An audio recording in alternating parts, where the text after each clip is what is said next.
This is a story, yet again, about Darth and Joe Vader. This is when Darth was 7 and Joe was 5. And they decided to go to the Exotic Dinosaur Rescue Center, where they have a lot of dinosaurs that have been lost in time or injured and somehow came to the present time. And they're in huge cages outside, and they take care of them there. And it was Darth and Joe and Trithy were going there, and as you know, they also make sore throat medicine at the Exotic Dinosaur Rescue Center from brontosaurus buggies. So in any case, they got there and they were looking. They saw, what's the kind of dinosaur that has spikes on his tail? Stegosaurus. Stegosaurus. It was crashing its tail against the walls of the cage, and it saw Darth and Joe, and it looked up and said, "Hmm?" And Trithy, and they waved. Trithy waved 4 of his arms, and they all waved, and it was a pretty friendly animal. Because actually, they like humans, because humans keep bringing them food and taking care of them. So they were walking around and just looking at the interesting animals, and there was another brontosaurus, and this one, Joe was petting on the snout, because they're pretty friendly animals, and Darth came up and said, "Oh man, that is a really cute dinosaur. It's a giant dinosaur, but it's really cute."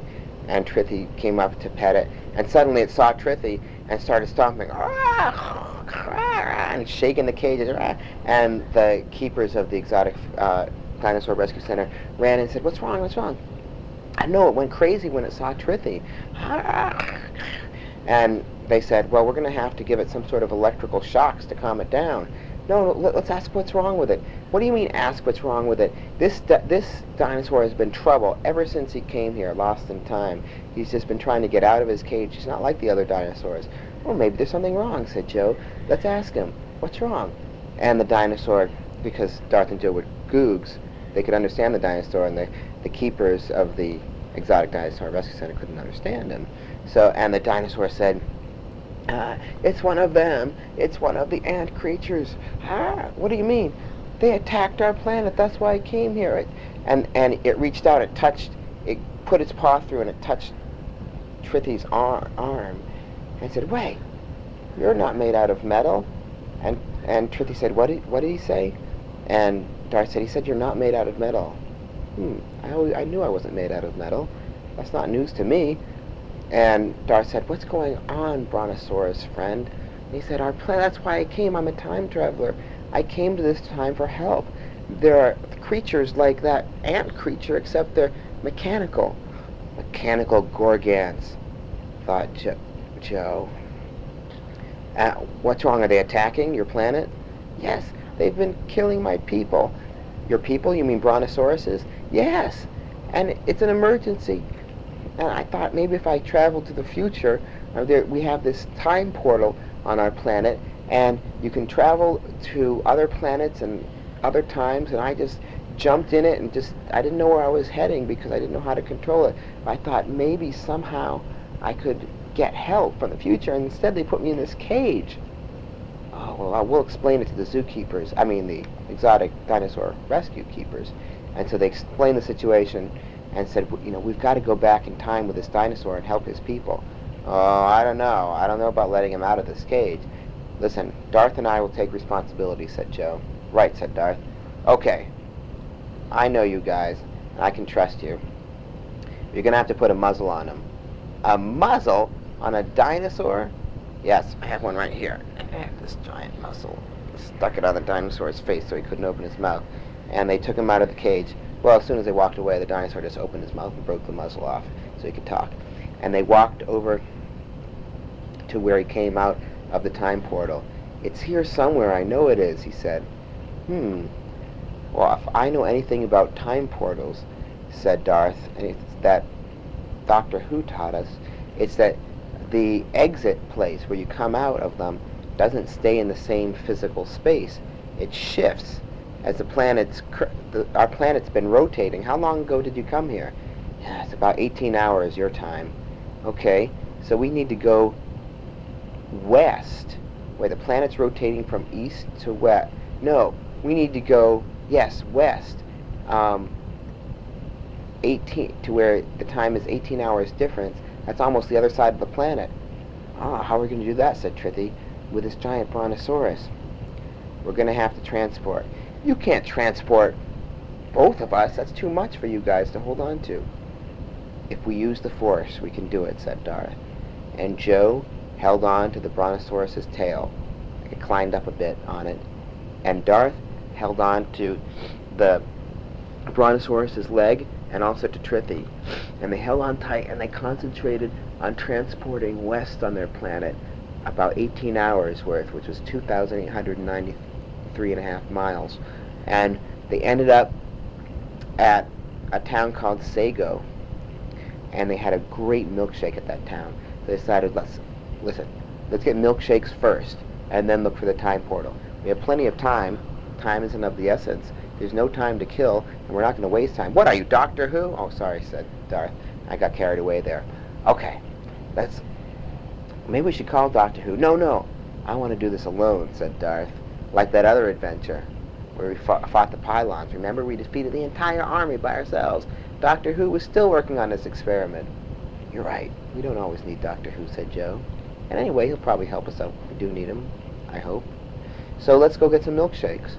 So they went into this place that had the most incredibly delicious milkshakes, and they asked if they had, what they did was they took about 200 straws, and they stuck them together end to end. You can kind of squeeze one end and stick the next straw. So they made the world's longest straw, and they stuck it up into the brontosaurus's mouth, and they asked for if they had a bucket that they could just buy a bucket of milkshake, and they did, and the dinosaurus went, and he sucked up the bucket of milkshake. I think that was tasty. It was kind of small, and Trithi and Darth and Joe each had some milkshake, and they said, listen, if we're successful, Brontosaurus, whatever your name is, Jagara. Who are you calling Jagara? No, my name is Jagara, said the Brontosaurus. Oh, okay, thanks. If we're successful, Jagara, we will make the biggest milkshake in the world for you. Okay? Thank you, but it is just enough that you save my people. By the way, don't we need an army to bring with us? No, said Joe. Darth and I are an army. We'll handle the situation from here. So where's that time portal? They started looking around, and the doctor had given them a device that recognized anomalies in time, so that if there was any problem in time and it detected it, they could call the doctor and he could help fix it. So it could recognize a portal in time, and sure enough, about 1,500 yards to the southeast by southwest, there was a small portal in time, and you couldn't see it until you got right in front of it, and then it was a slightly glowing ball or round kind of opening in the air. And the dinosaur said, "Are you ready?" And Darth said, "Yes, it should send us back to exactly the place where you came from, so you'll pass yourself on the way, so don't be frightened." And so they jumped into it, and sure enough, they passed the dinosaur going the other way, and they ended up on a planet they had never been on before, in a time where they had never existed before. "This has to be at least 2 million years in the past," said Joe. "How do you know?" said Darth. "No, I don't know, it's a guess." "That's right," said the dinosaur. "I know that I traveled at least 2 million years into the future when I came to your place." So they looked around, and they heard some faint noises of battling, of people smashing and stuff over the hill in the distance. "That's where the battle's taking place," said Jakarta. He changed his name slightly every once in a while. And so because dinosaurs do that. And so they started walking up the hill. And they peered from around the trees, and they saw that sure enough, there were a whole bunch of mechanical gorgons fighting and destroying the brontosauruses. And it was an epic battle. And they had to decide what to do. "We could fight them," said Joe. "Yes," said Darth. "But mechanical gorgons are just robots. We have to find out who's sending them in. We have to find out where the mothership is, where these things are landing from," because they could see that there were small spaceships coming from the sky. "We don't have a spaceship," said Joe. "That's right," said Trithi. "How are we going to get up there? What are we going to do?" We can take one of the Gorgant spaceships. How about that? Said Darth. Excellent idea, said Joe.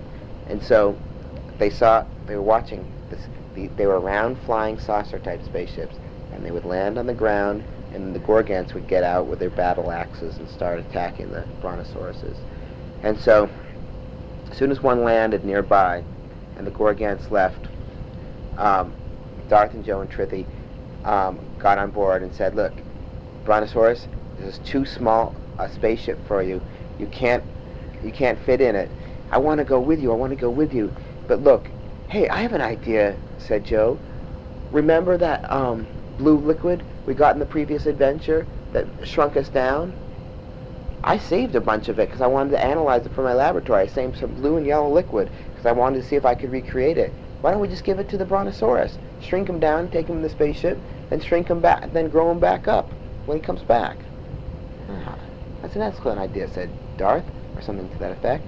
And so Joe gave the Brontosaurus, Jakarta, a sip of the blue stuff. He took a couple gulps. And suddenly, he was like a pet dog. And they gave him, and they said, "Now this is the yellow stuff, you're going to have to drink that later." And Joe would hold on to that. "Stop panting like a dog, you're still a Brontosaurus." "Oh, yeah, sorry, I forgot." And they jumped into the spaceship. Now, the controls were pretty simple because it was a robot-powered spaceship. They just put everything in reverse and hit the start button. And they started flying up.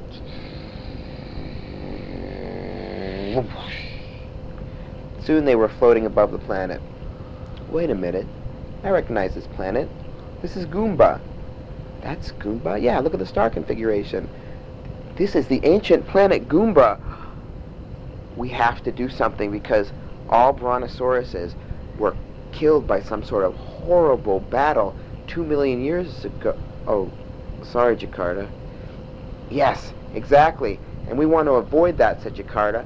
"The Brontosauruses want to live and evolve and have children and have a life. We don't want to be killed by these robots, so that's why you have to help us.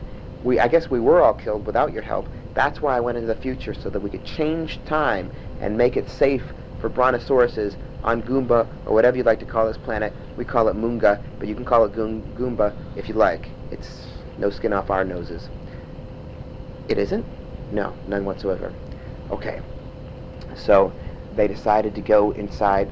Okay, they were flying and they were in outer space, and they were seeing all of these flying saucer-type spaceships flying off the mother spaceship, which was a double-decker round spaceship, which was really huge. And they said, "We're going to have to transport on there." But all of a sudden, they heard something over the radio. "Attention, Gorgant ship P97293 Blue." And they looked at the little panel, and that's exactly what it said on their spaceship. "Well, that's us." And Trithy pressed the control button. "Yes?" "Why are you coming back to the mother ship?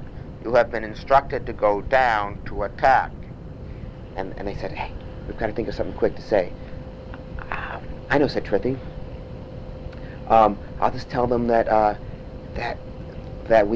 we've captured a weapon that the Brontosauruses have, and we wanted to bring it back to them to show them." "Excellent idea. Everybody get away from the screen, though, when you talk. That way they'll only see Trithy, and they'll think he's a mechanical Gorgant." "Okay, go ahead." He pressed the button. And Trithy said, "This is Gorgant P9765 Blue reporting. We have captured a weapon of the enemy and are bringing it back for your analysis." "Excellent, excellent. I didn't even know I programmed that ability into you, Gorgant. Come back." Click. Turned off. "Oh, no. I recognize that voice," said Joe. "I recognize that voice," said Darth. "And I recognize that voice," said Trithy. "You do?" "Well, not really. I decided I would say that since you guys were saying that." "What voice is it?" "It's the voice of Monoculus. But this is the evil Monoculus. This must have been a time when before Monoculus became good. He must have gone back in time and attacked planet Goomba and killed all the Brontosauruses." Why would he go back in time? "Why? Exactly. Why? We won't know until we see him. We have to stop him. He's evil, but we know he'll become good later, so we can't kill him. But we have to stop him. Let's go. And they landed the spaceship inside the mothership. And then when they got out of the spaceship, there were some other Gorgants there, and they started, because they weren't programmed to attack, they didn't attack them. They just assumed they were supposed to be there. That's the thing about mechanical Gorgants. If nobody tells them to kill anybody... Lavender should stand a shift, and Triffy should go out. Triffy went out first because he could blend in. They thought he was just another mechanical Gorgant. And he had his knife. And he had Sally's knife. And guess what he did? They thought of a plan. They attached ropes to Darth and Joe and to the little Brontosaurus Jakarta. And Triffy pulled the ropes like he had prisoners. And he said, just taking these prisoners to see the boss, see the captain, just walking down this hall with a bunch of prisoners. And they were taking prisoners, just walking down the hallway with the prisoners. Where do you think the headquarters are? It's probably at the center of the ship, said Darth. If I remember, Monoculus always has his headquarters at the center of the ship because it's the safest place. And so they went to the center of the ship, and there was a big domed room, and they knocked on the door. Enter. The door opened, and Darth and Triffy walked in. What's all this? And Darth and Joe had pulled their hoods over their faces so that Monoculus couldn't see them. I have brought back prisoners. P964593 Blue? Something to that effect. I thought you said that you had brought back a weapon. These prisoners are a weapon. And suddenly Darth and Joe pulled back their hoods, and they undid the rope, and the Brontosaurus ran around and started biting at Monoculus's legs. Hey, stop that. Darth, Joe, Vader. Yeah, it's you again. You can't stop me. And I don't know how you found me, but you can't stop me this time. This time I will destroy these Brontosauruses. Why? Said Darth. Why are you doing this? Why? It doesn't matter, does it? Because soon you too will be destroyed. Gorgants, grab them and grab that other Gorgant. And soon Gorgants from in the room started walking up, and they had their battle axes. And Darth and Joe pulled out the lightsabers and started fighting. And Monoculus quickly slid into some sort of special suit, and they didn't notice exactly what he was doing. And they destroyed all the Gorgants. They put the lock on the door so no more Gorgants could come in. But Monoculus was in some kind of protective suit that had huge claws. And he said, Darth and Joe, just in case you were going to try to thwart my plans, I have created this impenetrable suit with super claws, and I can kill you. So this time you will feel my rage, and feel my wrath, and feel my claws. But why, Joe said, why? You've got to let us know before you kill us. Why are you killing the Brontosauruses? And Monoculus said, well, first, get rid of this pesky little Brontosaurus. Okay, come over here, Bronte. And, yeah? Didn't they say, why did you go back in time to where, when you were evil?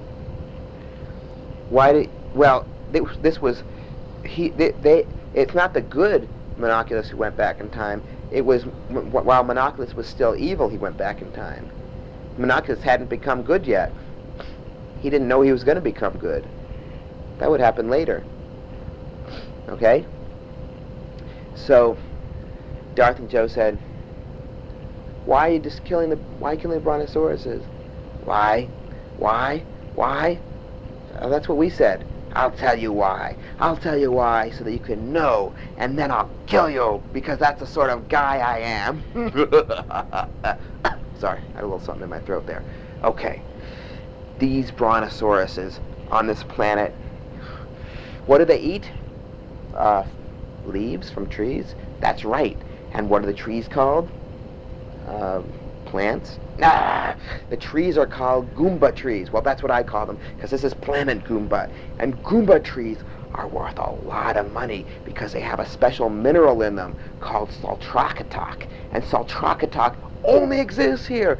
And do you realize that with Saltrakkatok, a spaceship can go twice as fast as your puny Millennium Falcon? With Saltrakkatok, time drives and spaceship warp drives can be doubled in intensity. Why, I'll have the fastest ship in the world, and I don't want anybody else to have that ability. And I have to kill these brontosauruses so they'll stop eating these trees so that I can have all the Saltrakkatok I want.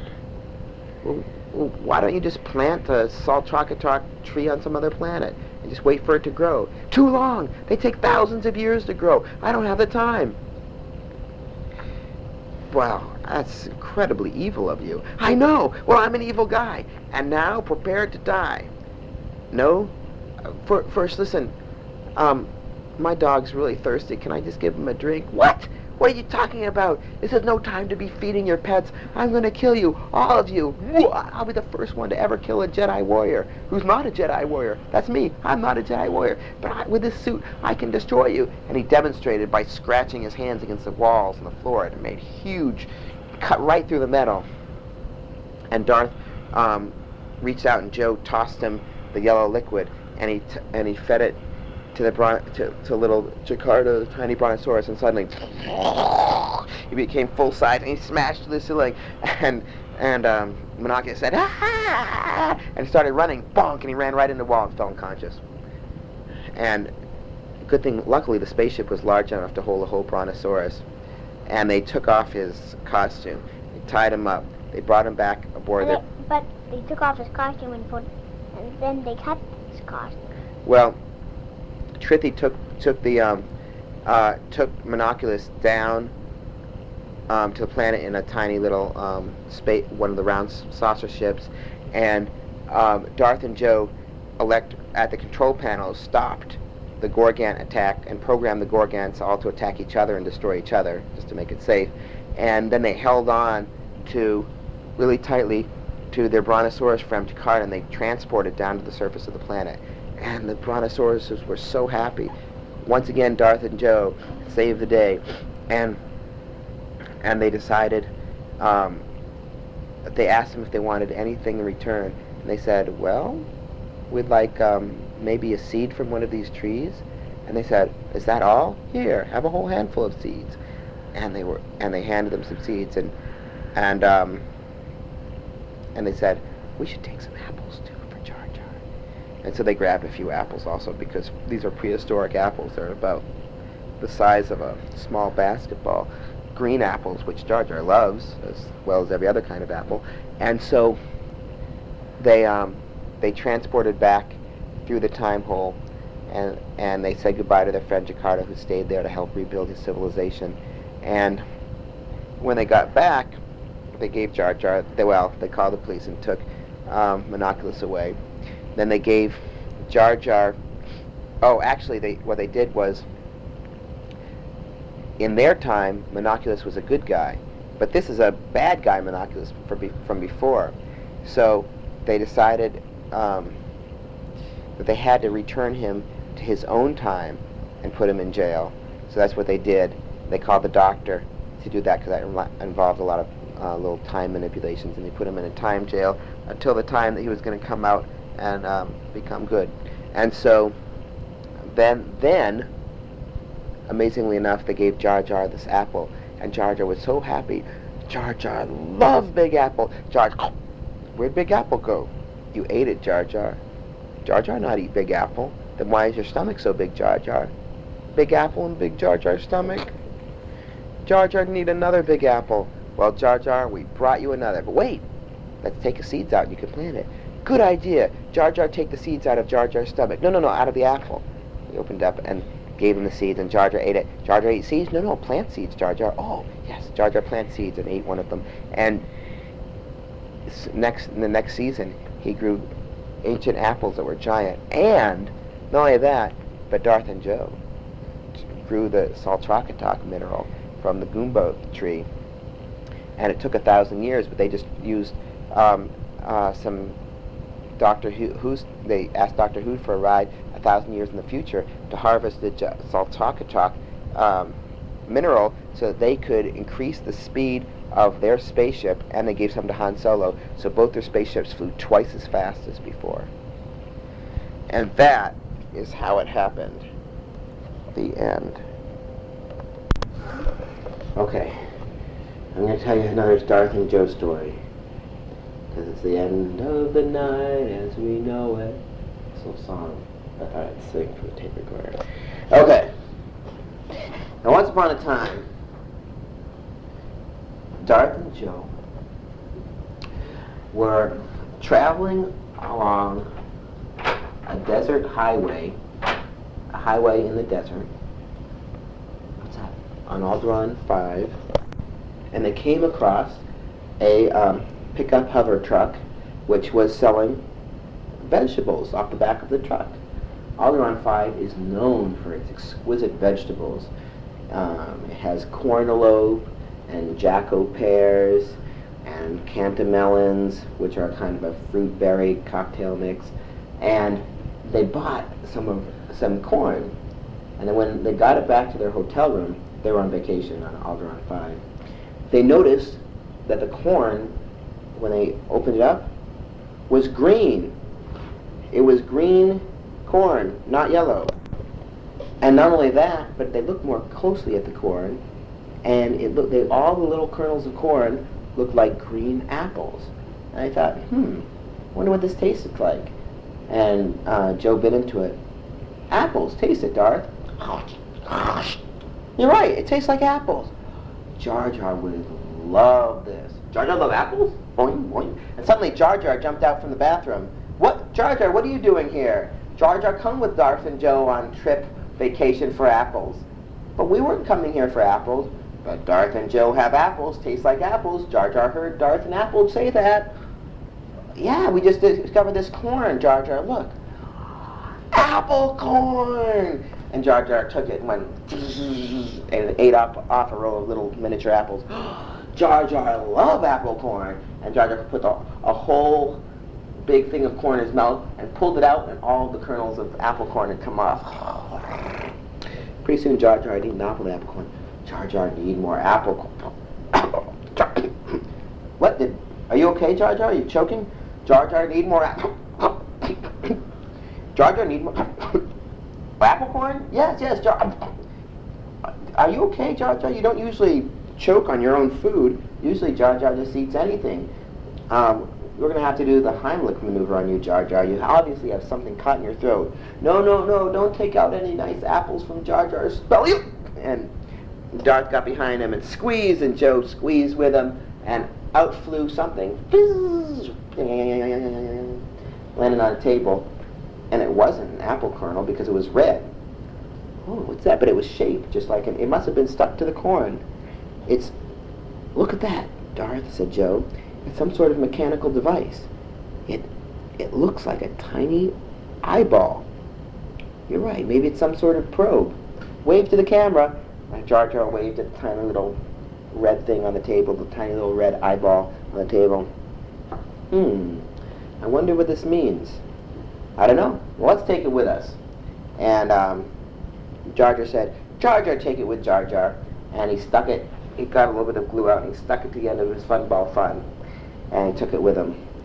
And so they decided to go back to the pickup truck the next day, the hover truck, to see if there were any more of those delicious apple corns.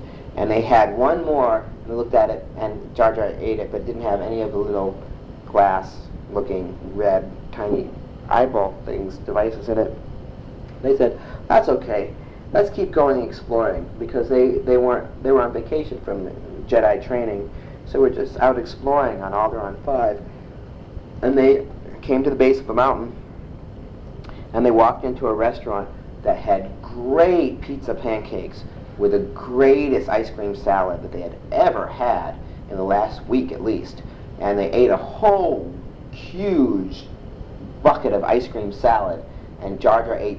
And then they remembered, speaking of buckets, didn't we promise that Brontosaurus Gertie that we would give her a huge... Wait, was that Jaguar or Gertie? One of those Brontosauruses. Yeah, I remember. We promised that Brontosaurus a humongous milkshake.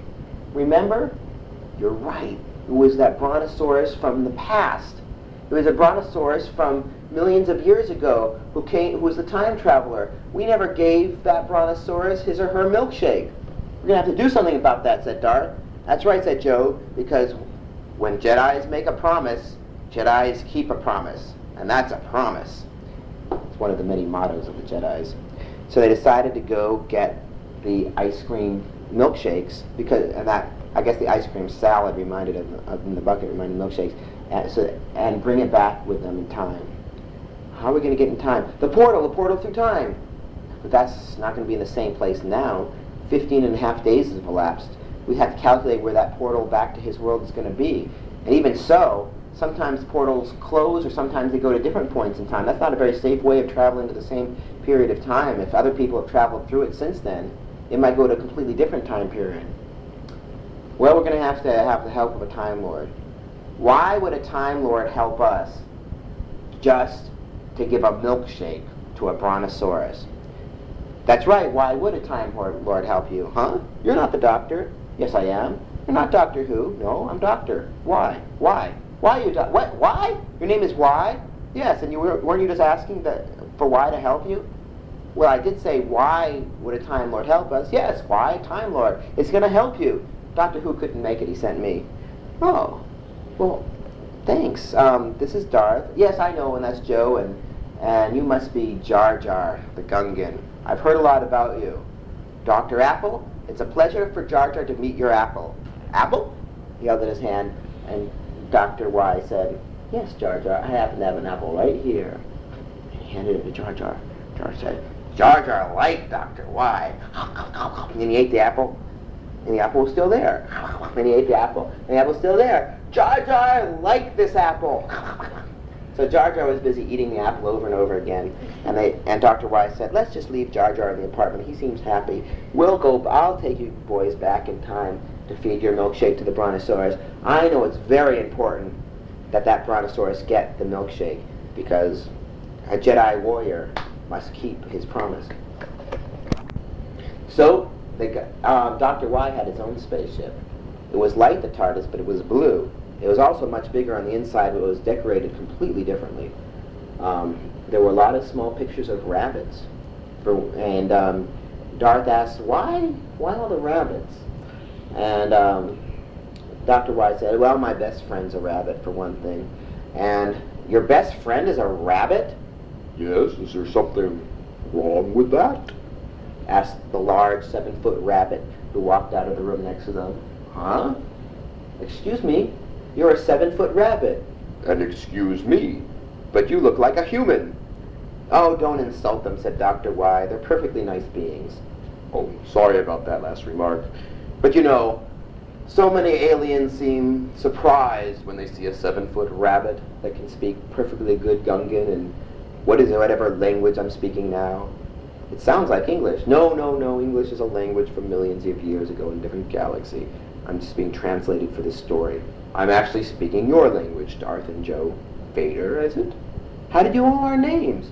I was listening through the door. Oh. So, let's get going, shall we? All right, said Dr. Y.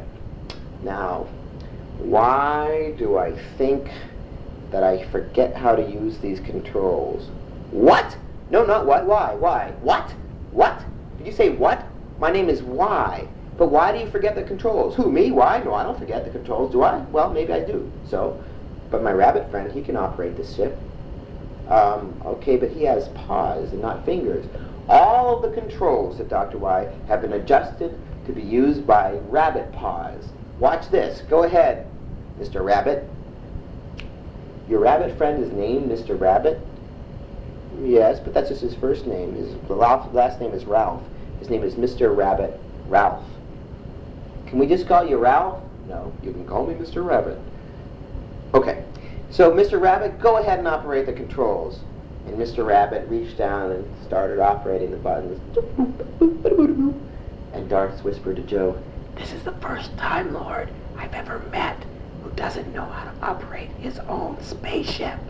I think we're in trouble. Don't worry about it, said Joe. He's a Time Lord. He has to know what he's doing.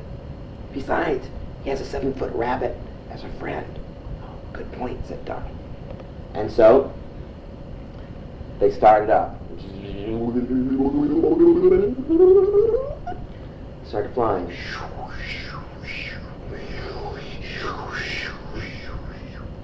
Approximately 2.1 million years into the past, into a completely different planet.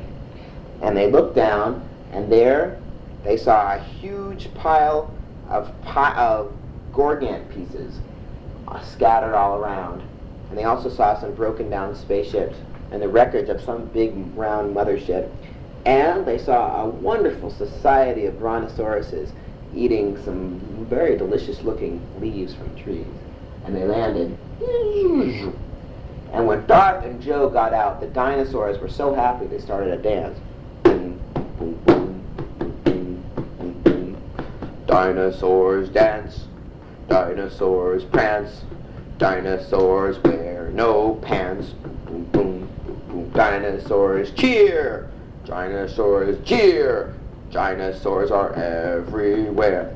Thank you very much, said Darth. That's enough dancing. We just came to see our old friend from the previous adventure. And this brontosaurus came from our tree and said, Darth, Joe, it's so great to see. And Doctor, who are you? No, not who. My name is Why. Why? It just is. That's why, okay? That's why. It's why. It's why. That's my name. Don't wear it out. And I see you have a large 7-foot rabbit with you, too, said their brontosaurus friend. And the doctor and the rabbit and Darth and Joe went off with the brontosaurus and said, listen, we promised you a milkshake and we aim to deliver. So we'd like to bring you back with us to our century for a brief visit and bring you some milkshakes. And the dinosaur said, oh, I can't. Why not? Not unless there's enough to share with all my brontosaurus pals. It wouldn't be right. Bring back enough milkshake for, how many of you are there? 2,003 of us if you count Globula. Who's Globula? Globula is that new baby dinosaur. That one over there? No, that's a chimpanzee. That one over there. That baby brontosaurus. Oh, she's so cute. Yeah. So anyway, are you going to be able to supply enough milkshake for everybody? Sure, said the doctor. Come on into the TARDIS. The TARDIS was about as big as the brontosaurus's toenail. And so she was a little confused about how she'd fit into it. And the doctor said, don't worry, it's much bigger on the inside. So she put her snout in the door, and sure enough, fit right into this, to Dr. Y's TARDIS, which was also called a TARDIS, but he called it a Bartis, because it was named Bart. He called it Bart the Bartis, although it was actually a TARDIS. But, you know, don't ask why, because he doesn't know. So anyway, they all got inside the TARDIS, which is called the Bartis, and they started flying back to Darth and Joe's world, and they started saying, gosh, we better call ahead if we're going to order enough milkshake for everybody. So they went and they were going to that milkshake place that was the best milkshakes in the galaxy. And they radioed ahead and asked for 50 million gallons of milkshake. They said, well, we don't have enough milk to make 50 million gallons of milkshake. And the doctor said over the intercom, don't worry, we'll supply the milk. And they said, fine. You supply enough milk for 50 million milkshakes, and we'll make it for you. Especially if Darth and Joe Vader are involved, it must be for a good cause. And so they started flying back to the milkshake planet. Pause. Well, they had to pick up about 50 million gallons of milk to make 50 million gallons of ice cream. And they thought that probably the easiest place to do it would be to go to one of the many milk oceans in the galaxy. And there was a milk ocean on TARDIS 3. And somewhere in the Orion Nebula, Joe was remembering, he came across a milk ocean, but that was half and half. That wasn't whole milk. And the milk on TARDIS 3 was it was either somewhere between 2 to 4% milk. They really needed a whole milk ocean to get, whole milk. So they decided to go into a rainbow hole. And there happened to be one right on the way to the milkshake shop. So they flew into a rainbow hole, and they landed there. And the rabbit instantly started hopping toward the lettuce world. He said, please, please, please, please, please, please, you guys go off and get milk. Just let me, I just want to spend 5 minutes in the lettuce world. Please. I love the lettuce world. The doctor said, okay, boys, what do you say? Should we let Mr. Rabbit, Ralph, spend 5 minutes in the lettuce world? Oh, sure, said Joe. Sure, said Bart. Heck, let him spend 10 minutes in the lettuce world. So that's what they did. So, Mr. Rabbit, Ralph, went into the lettuce world, and they traveled on to Cookie Island. Well, it was actually a cookies and milk universe. And when they went into it, there was only about 3.5, 4 feet of cookie shore to stand on, chocolate chip cookie, and that was being worn away slowly by the milk ocean. They had to get some way of, well, they found the milk, and it was beautiful milk. They had to find some way of getting the milk into the TARDIS. Now they knew that the TARDIS was big enough to hold 50 million gallons of milk, but they didn't know how they were going to get it in there. So they decided to look around for some sort of tubing, maybe, that they could pump it in. And the doctor said, oh, I have something on board that might work. And he ran back to the TARDIS and he pulled out a long plastic tube about a foot thick. And he said, put this end in the door and dunk it into the milk ocean, and I'll put the other end of the TARDIS into a holding tank, and we'll pump it in. Excellent idea, they thought. So they hooked it all up, and Dr. Y said, let me know when it's in. They said, it's in, okay, and he started up the pumping. And they went into Milk Island, and they sat there and watched the milk, draining away into the tube. They had plenty of milk to spare in the milk universe. And suddenly, a dolphin cookie fish jumped up and said,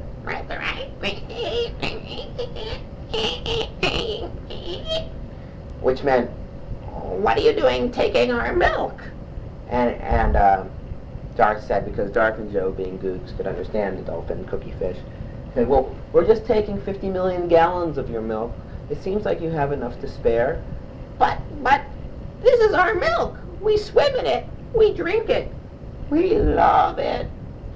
Oh, well, maybe you'd like us to give you something in return. What is it that you would like? Milk? Well, is there anything else that you'd like in return for your milk? Well, let's see. The only things I know about are milk and cookies and fish. We have plenty of fish. They thought, well, have you ever had licorice? Darth and Joe had plenty of licorice. What, is licorice a kind of cookie or a kind of milk? Well, it's not it's completely different. It's not cookie or milk. What? What are you talking about? Is it like you? Is it a person that's not a fish? No, it's, here, let me just take some out. And Darth took out some licorice and held up to the fish. What am I supposed to do with it? Taste it. Why, that's delicious! I love it! I've never had anything like it! It's sort of a milky cookie flavor. I love it! And he started dancing in the water, which caused quite a commotion, and soon a bunch of other cookie fish were jumping up and saying, I want some, we want some, I want some. So, and they were sharing all, so they just gave them all the licorice they had. And they even the hidden licorice that Joe kept in his shoe for emergencies. And they fed it all to the fish, and the fish were happy to give them the milk, because quite frankly, there was plenty of milk in that universe. In fact, sometimes the milk got so high that the Cookie Islands got eroded away almost completely. A new cookie had to bubble up, new molten cookie from underneath the crust of the planet, and harden in the cold milk into more cookies, island surface, volcanic cookies, with molten chocolate chips. There's a whole geological process involved. Anyway, so So they were very happy. They gave them the licorice and they got the milk and they got out. And when they opened the door, they realized the entire hallway was filled with milk. It was over their heads. They were all swimming in milk. What's going on? I thought this milk was being pumped into the TARDIS. And the doctor said, I don't know. I used this gardening hose. It seemed perfect. Gardening hose? What kind of gardening hose? What do you mean? Well, I use it back at home to garden my lawn. See? All you have to do is you hook this end up to a faucet, and when you turn it on, it sprays all throughout the hose so that the grass gets evenly covered with water. I thought it'd be a great way to carry. Of course, I guess it would be spraying the milk, too. Oh, no, said Darth. Oh, no, said Joe. You use a tube with holes all the way through it? You fill the entire hallway with milk. And what are these? Cookie fish. You sucked out cookie fish, too, through the hose. This is a terrible mess. What are we going to do? If somebody opens the door, milk with cookie fish are going to go into a completely different universe. We have to get them back into their own universe. So they swam back to the door of the milk and cookie universe, and they opened the door, and they were all washed out into the ocean. But luckily, the dolphin cookie fish caught them and held them up above the water, and all the milk and cookies all drained back, and all the cookie fish back, and there were a few flopping around, which they helped out. They ran and grabbed, and they pushed in the ocean. They said, sorry. Listen, we don't want to bother you. We'll just be going now. Thanks, goodbye. They shut the door, and they said, that was disastrous. Is there any other way we can get milk?